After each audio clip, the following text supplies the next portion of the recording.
Michezo live. Cheki sasa. Hello mwana michezo, karibu katika channel yetu ya Michezo Live. Usisahau kusubscribe, kulike, kucomment na kushare na marafiki ili waweze kupata habari zinazohusu michezo. Klabu ya Yanga AC imefanya usajili wa dharura.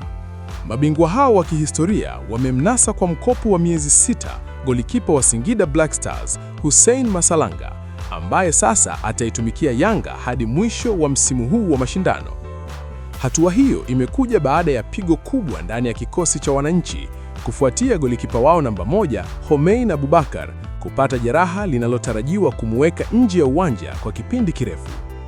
Kwa mujibu wa taarifa kutoka ndani ya Yanga, usajili wa Masalanga umefanyika kwa dharura kubwa ili kuziba pengo lililoachwa na Homein, huku akitarajiwa kubaki Jangwani kwa kipindi cha miezi 6. Ni kweli Masalanga ametua Yanga kwa mkopo wa miezi 6. Anakuja kuchukua nafasi ya Homein ambaye ameumia vibaya na jeraha lake halitarajiwi kupona kwa haraka. Hivyo uongozi umeamua kuchukua hatua hiyo, kimeeleza chanzo hicho. Taarifa zinaeleza kuwa kutokana na hali hiyo, Homein Abubakar ataondolewa kwenye orodha ya wachezaji waliosajiliwa kwa sasa ili kutoa nafasi kwa Masalanga kuingizwa rasmi. Hata hivyo, licha ya kuondolewa kwenye orodha, Homein ambaye mkataba wake na Yanga unatarajiwa kumalizika mwishoni mwa msimu huu ataendelea kupatiwa matibabu ndani ya klabu na ataendelea kutambulika kama mchezaji wa Yanga hadi atakapopona. Ikumbukwe kuwa Masalanga si jina geni, kwani hivi karibuni alikuwa sehemu ya kikosi cha Taifa Stars katika michuano ya AFCON 2025 akicheza mechi 2 muhimu dhidi ya Tunisia hatua ya makundi na Morocco katika hatua ya 16 bora. Kwa ujio wake, Yanga sasa inaendelea kuwa na makipa watatu ambao ni Djigui Diarra, Abutwalib Msheri na sasa Hussein Masalanga.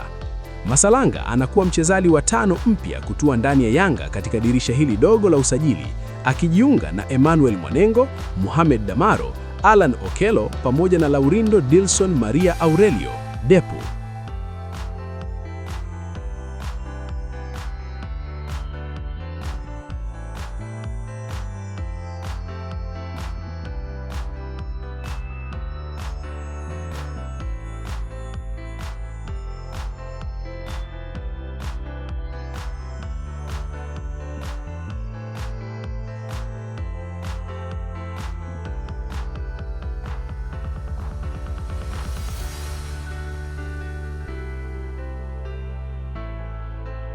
Asante kwa kutufuatilia mpaka mwisho. Usisahau kusubscribe na kuacha maoni yako. Ikiwa umependa channel hii, acha maoni yako hapo, share na marafiki.